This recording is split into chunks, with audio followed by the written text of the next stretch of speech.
teman-teman, selamat bergabung di channel saya. Hari ini saya akan memprediksi apakah Felicia dan Kaisang bisa balikan kembali. Dan kalian saat ini ditemani dengan suara kodok. Rumah saya di desa dan habis hujan deras. Jadi kalau habis hujan selalu ada irama-irama kodok mengiringi kehidupan saya. Kalau pagi suara jago, ayam berkokok, kalau malam suara kodok. Baiklah, ini saya kocok dulu, namun sebelumnya saya kasih ulasan sedikit flashback ke belakang tentang apa saja yang sudah pernah saya prediksi mengenai Kaisang, Felicia, dan Nadia ini. Untuk Kaisang dan Nadia sudah pernah saya prediksi kalau mereka ini memang ada hubungan yang saling cinta, yang saling suka ya. Kemudian hubungan ini bisa meningkat, akan tetapi setelah itu hubungan ini bisa berpotensi akan putus sewaktu-waktu. Kemudian saya prediksi Kaisang nanti akan bertemu dengan seseorang dari masa lalu, dan masa lalu ini tentunya kita nggak tahu siapa ya. Jadi saya bisa mengartikan mungkin dari teman-temannya sekolah, atau dari orang-orang yang sudah pernah dikenalnya jauh-jauh hari, atau Felicia bisa kembali lagi dan sebagainya. Karena yang keluar kartunya adalah dari orang masa lalu yang akan kembali lagi untuk kehidupan Kaisang. Kemudian di sini akan saya prediksi apakah Kaisang dan Felicia bisa baikan kembali. Namun secara logika kayaknya sulit ya, karena bentar. Saya silent dulu ya. Namun kalau secara logika mereka berdua ini sebenarnya ya agak sulit sih ya, karena sudah ramai pemberitaan seperti ini. Jadi kesempatan untuk balikan itu kalau menurut logika sulit sekali. Sebenarnya permasalahan mereka ini bisa diminimkan risiko ramenya, namun sudah terlanjur loh ya. Jadi kayak begini, yang namanya public figure kan selalu dipantau dari masalah-masalah pribadinya. Jadi jangan bilang wong masalah cinta aja jadi heboh seperti ini ya, karena dia public figure. Seandainya dia bukan public figure, apalagi bukan anak orang nomor satu, pasti nggak heboh seperti ini. Berhubung dia mempunyai pamor yang mencorong dalam kehidupannya, jadinya akan menjadi konsumsi publik jika ada sesuatu hal di dalam kehidupannya. Sebenarnya masih ada jalan keluar waktu berpisah. Katakanlah saat berpisah, yang namanya berpisah kan pasti ada omongan-omongan gak sedap. Itu wajar loh ya. Wong misalnya kalian saja, misalnya sepasang kasih ya, WA nggak dibalas, langsung nggak dibalas sehari 2 hari aja sudah ngamuk kok. Apalagi digantung ya toh, dihubungi nggak bisa, pasti ngamuk. Jadi di sini saya melihat ada kewajaran kalau Felicia dan keluarganya ngamuk ya. Tapi di sini mungkin Kaisang juga mempunyai alasan tertentu yang membuat dia berpisah dengan Felicia. Akan tetapi sebenarnya masalah ini bisa diomongkan dengan baik-baik, sekalipun waktu ngomongnya pasti akan ada benturan-benturan perkataan, dan itu wajar. Dan itu wajar loh ya, karena yang namanya berpisah akan ada sebuah masalah yang menyebabkan hal itu. Jadi pasti akan ada caci maki, ada saling benturan perkataan dan lain sebagainya, itu akan terjadi, dan itu sudah wajar. Resiko, saya bilang resiko dari sebuah pilihan, jadi harus dihadapi. Apalagi kedua belah pihak ini keluarganya orang mapan. Jadi alangkah baiknya waktu berpisah, sekalipun ada benturan perkataan, keras dan lain sebagainya, coba diutarakan untuk menghargai pihak ceweknya ini. Apa bisa konferensi pers, kemudian dikasih alasan-alasan yang mungkin agak maton, sekalipun alasan itu awu-awu atau kepo-kepo misalnya, karena perbedaan agama dan lain sebagainya, bisa dimunculkan di sini, dan kedua belah pihak bersikukuh untuk tidak bisa mengalah, jadinya diputuskan untuk berpisah. Dan hal itu lebih bagus ya daripada diam-diam terus menjauh. Terus Kaisang ini juga kurang pinter. Katakanlah dia dekat dengan Nadia, harusnya jangan secepat itu dia memblow up kedekatannya. Jadinya pihak Felicia merasa dipermainkan. Baru putusnya Januari, janjinya kalau nggak salah dilamar atau diapakan bulan Desember, kemudian putus Januari, gandeng cewek Februari, beredar di media sosial. Ya otomatis keluarga ceweknya merasa dipermainkan, apalagi sudah 5 tahun. Kita kembali lagi di tarot ya. Akan saya pojok, akan saya prediksi apakah Kaisang dengan Felicia ini masih mempunyai kesempatan untuk balikan setelah ramenya di media sosial seperti ini, ataukah hubungan mereka itu kandas seiring waktu begitu saja. Walaupun sebenarnya kemarin saya prediksi kalau Kaisang ini masih sangat mencintai Felicia, akan tetapi dia ada kebimbangan dan ada sesuatu hal yang secara tiba-tiba yang membuat dia harus berpisah dengan Felicia ya.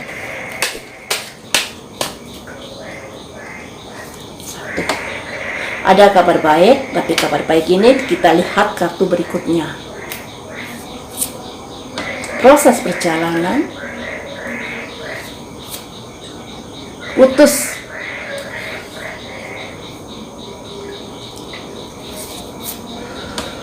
Ada pihak ketiga dalam hubungan mereka yang menyebabkan berpisahnya atau adanya kepentingan-kepentingan lain yang masuk dalam hubungan mereka. Ada kekhawatiran itu, kekhawatiran atau fantasi atau ilusi atau mistis dan lain sebagainya bisa dilambangkan ini. Jadi artinya di sini ada simbol peti mati. Peti mati ini hubungan yang putus. Anggap saja belum jodohnya loh ya. Tapi yang namanya jodoh itu ada campur tangan manusia loh guys. Jangan kalau putus bilang belum jodohnya. Terus kalau waktu kenalan ini jodoh saya, bingung jadinya. Jadi yang namanya jodoh itu ada campur tangan manusia. Makanya manusia ini dikasih pikiran juga disuruh berusaha. Makanya juga ada istilah pertimbangan bobot, bebet dan lain sebagainya sebelum menikah. Itu berarti masih ada campur tangan manusia di dalam perjodohan ya. Makanya dalam berkata, berkomen, bukan jodohnya, bukan ininya, cobalah ditelaah lebih dalam lagi. Yang namanya nasib itu sebenarnya hasil pilihan manusia, juga hasil buah tangan goresan manusia itu sendiri. Tuhan memproses apa yang sudah dilakukan, dan baik dan buruk itu merupakan hasil tebar-tuai manusia itu sendiri ya. Jadi segala resiko apa yang sudah kita perbuat pasti akan menimbulkan sebab akibat, dan itu akan berbuah karma bagi si pelakunya. Jadi di sini kita lanjut lagi. Jadi di sini ada peti mati yang menandakan hubungan mereka ini sulit untuk bisa bersama. Ya, sulit untuk bisa bersama. Ada apalagi di sini ada pihak ketiga. Pihak ketiga ini bisa diartikan campur tangan dari pihak ketiga di dalam hubungan mereka, atau juga bisa diartikan adanya orang idaman lain di dalam hubungan mereka dan lain sebagainya. Jadi pihak ketiga ini bukan selalu orang, bisa juga kepentingan lain, bisa juga campur tangan keluarga, bisa juga campur tangan orang lain yang membuat mereka ini putus ya. Jadi di sini yang ditanyakan tadi, apakah mereka masih bisa kembali balikan?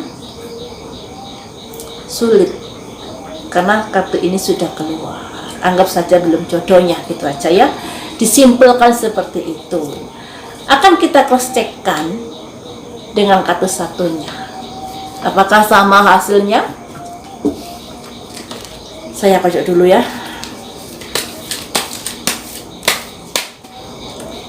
Apakah bisa balikan? 1. Keliru.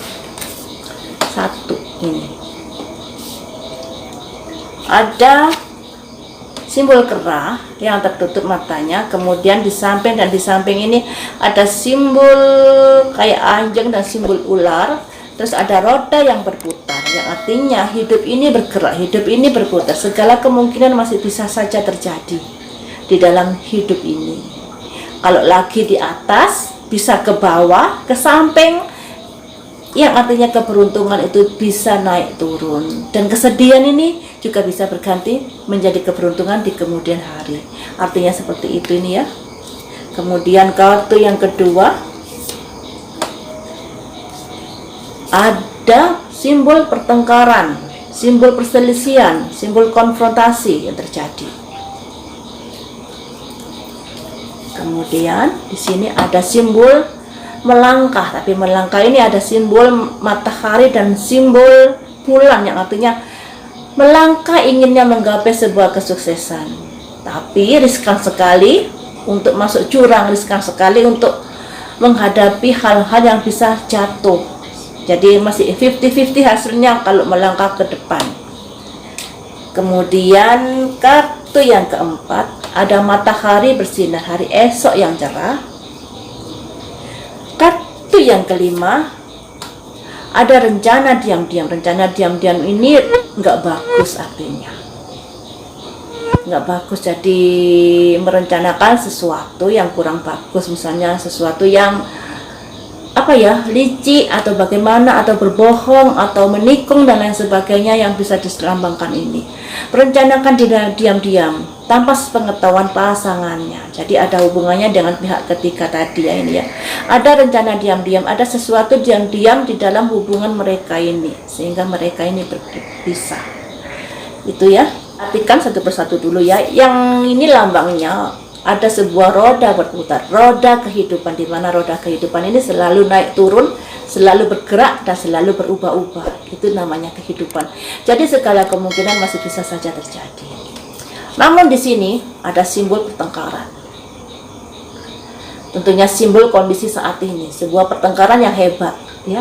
Ini yang dilambangkan orang-orang sedang berantem, ini simbol dari sebuah konfrontasi antara pihaknya Kaisang dengan pihaknya Felicia tentunya ya.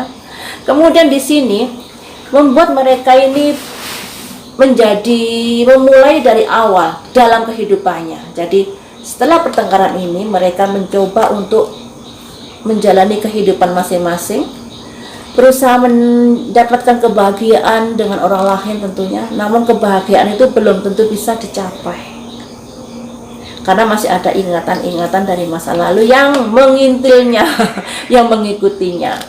Kemudian kartu ini ada matahari bersinar, sebuah hari esok yang lebih baik. Tapi di sini ada simbol merencanakan sesuatu diam-diam. Jadi kalau menurut kartu ini ada kesamaan dengan kartu yang satu ini, yang tadi ya, ada simbol pertengkaran. Di sini ada simbol peti mati, di mana pertengkaran ini maksudnya kondisi yang ramai seperti ini membuat hubungan mereka menjadi sulit untuk bisa balikan. Namun segala kemungkinan itu masih bisa terjadi, yang dilambangkan matahari dan simbol roda berputar ini ya. Ini juga sama dengan ini, yang artinya ada kabar baik, masih ada kesempatan. Jadi segala sesuatu masih ada kemungkinan, walaupun tadi ada kartu peti mati ya. Kemudian di sini juga ada simbol ini, simbol melangkah, tapi di sini ada matahari, ada bulan, di mana kedepannya setelah mereka berpisah ini mereka berusaha untuk melangkah dengan kehidupannya masing-masing, memulai dari awal tentunya. Tapi mereka dalam hal asmara masih gimana ya, masih belum bisa melepaskan dari masa lalu, masih belum bisa move on. Yang dilambangkan juga ini, terbayang-bayang memorinya dengan masa lalunya. Jadi masih belum bisa move on. Akan tetapi di sini ada pihak ketiga, juga ada rencana diam-diam. Ada sesuatu yang tersembunyi di penyebab hubungan mereka menjadi berpisah ini.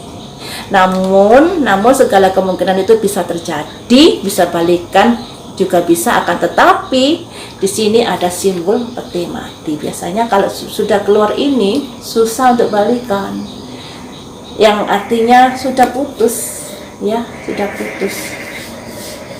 Jadi kita berdoa saja yang terbaik untuk Felicia dengan Kaisang, ya, yang terbaik aja, sekalipun mereka sebenarnya masih saling cinta, akan tetapi ada kepentingan lain di dalam hubungan mereka berdua ini. Ada pihak ketiga yang ikut campur dalam hubungan mereka ini, membuat hubungan menjadi berantakan seperti ini. Baiklah teman-teman, sampai di sini dulu untuk tarot readingnya. Lain waktu kita sambung lagi dengan prediksi viral yang lainnya. Dan jangan lupa untuk selalu di subscribe ya, dan diklik tanda loncengnya.